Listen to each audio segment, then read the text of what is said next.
Hello, it's your boy Skywalker, and today let's talk about Spider-Man Homecoming, a movie that I really wasn't very excited about just because personally I have Spider-Man fatigue. But I am so happy that I went and I saw this movie yesterday. Tom Holland did a great job as Spider-Man, carrying on from his short little time in Civil War, Captain America. I thought I was going to be annoyed that he's in high school, and he's like really in high school, like a freshman or like 10th grader, like 15 years old, barely like has his driver's permit. But he did a great job, and I really like where they took the Vulture. If Spider-Man wasn't so young and naive, he kind of could relate to where the Vulture is coming from. The Vulture, he's a good guy, good dad and husband.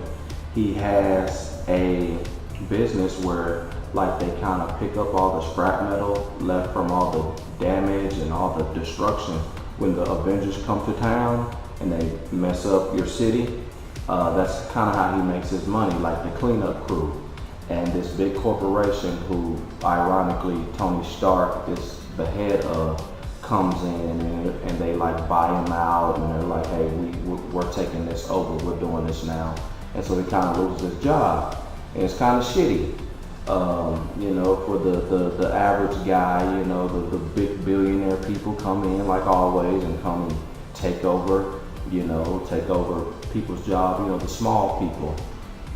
And so he's like, you know what, it's time for us to change, and so they kind of go into being criminals and getting scraps and stuff and making them into weapons, and that's kind of how they survive, and business is good. Weapons, people who make big, massive weapons are very successful in this world.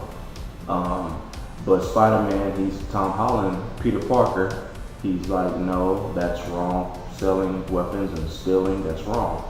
But when the Vulture's like, well, how do you think your best bud Tony made all his fortune from weapons, selling weapons of mass destruction to people? Why do you like him so much and I'm so bad? But again, Peter Parker is a kid. He's really influenced by Tony Stark. He wants to make Mr. Stark. He wants to make him happy so that one day he can join the Avengers, and he keeps waiting on that phone call after Civil War, like, hey, am I an Avenger? Am I not? Hey, I'm waiting on a phone call. And Tony Stark and Happy, they're like, we'll call you. Don't call us, we'll call you. He's waiting for the phone call that he never gets. And I just thought that was really cool that they went that route. Marvel is they're just a machine, man. They just pump these movies out, and most of the time, not all the time, not 100%, but most of the time, these movies are really good. And the villain, I finally cared about a villain. In my last couple of reviews about Marvel, I've really been bashing them about their villains. Other than Loki, we really haven't gotten a good villain, but this was a good, down-to-earth villain that I could relate to, and I really enjoyed him. Now, a couple other villains in this movie that make an appearance, I really didn't like how they did it. There's going to be a Scorpion, from the comics and from the cartoons in the 90s. He made an appearance, but it's just like some guy, criminal with a scorpion tattoo on his neck, and I'm like, well, okay. And then there's two Shockers in the movie. The one guy, I don't know his name, I think he's in Prometheus, and he looks like Bane. He's in the movie. Then there's another, they kill him, and then there's another Shocker.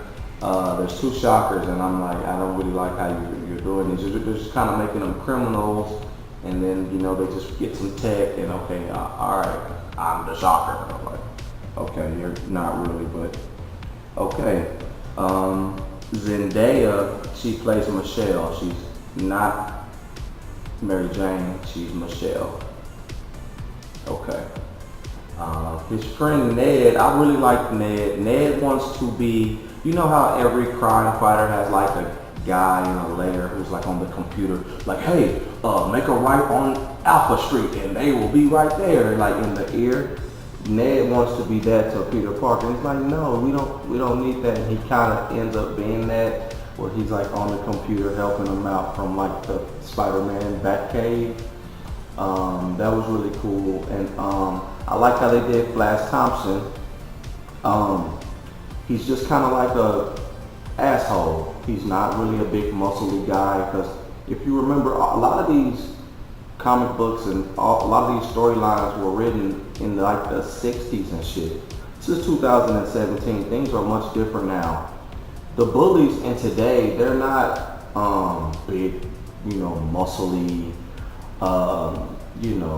brutes who pick on the little guy and take their lunch money. No, they're on Twitter and Instagram, and they're popular, and they're assholes, and they're smart, and their parents are rich. Those are the bullies of today. Not really the guy that can beat you up, but the guy that can like just make your day shit because he's popular and everybody follows him. So that's kind of how they did Flash Thompson, which I really enjoyed that, because when I was in school in the early 2000s, bullies weren't really the football players. Hell, the football players were in band and they were really smart, straight A students. Like, those days of the bully being, the big guy who can beat up the little guy, those days are kind of over, So, and I was a jock and I was friends with everybody, so I didn't really give a shit. If you were cool to me, I was cool to you. So you don't really care. So I thought that was cool that they're starting to modernize some of these old ass comic books that these movies are based off of, because the thoughts and the world is just much different than it was in the 70s and shit. But the comedy is really funny. He's witty. Childish Gambino is in this movie. He had a small role, and he's not Miles Morales, but he's kind of tied to Miles Morales, which I thought was really, really cool. And a cool thing I learned is that there's a Spider-Man cartoon movie that's getting ready to come out, and Childish Gambino is going to be voicing Miles Morales in the cartoon, so I thought that was pretty cool. So again, Marvel knows what they're doing. We didn't have to see Uncle Ben die. Ned finds out that Peter is Spider-Man, and he wants to tell everybody, and it's like, man, you got to keep this a secret, especially from my aunt, especially from everybody, but from my aunt, because everything that she's gone through lately, I don't need her worrying about me going out at night, trying to be a hero. She's already been through enough, and that's kind of where they kept it. They didn't say, well, because Uncle Ben, with great power comes great responsibility, like this movie did, like, we don't have to see Uncle Ben die. Seen Uncle Ben die like 30 damn times. And Batman, I don't need to see, I'm talking to you, Batman, I don't need to see Martha die again. I don't need to see Thomas and Martha Wayne die anymore.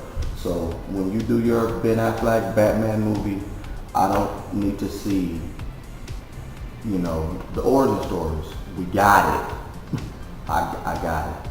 But I give this movie an 8.5 out of 10. Captain America makes a small little cameo a couple times, and it's kind of cool. He's in detention, and like Captain America comes on the screen like, hey, you guys are in detention. You can change your life around. And I thought that was cool because he's like the good guy, and then the teacher's like, well, I don't know if y'all should be listening to him. I'm pretty sure he's a war criminal now. So I'm not sure if you need to listen to him. And then Tony Stark's not in the movie too much. I was kind of scared that Tony would be, in the movie way too much, but he's not. He's not. So Captain America, 8.5 out of 10. It's a great movie. Me and Batman are gonna go back inside and give some swift justice to this damn movie right here. Like, hey, well, I don't hate this movie, but it's really bad. But I'm Skywalker. Thank y'all for watching, and I will catch you next time. Y'all have a blessed day.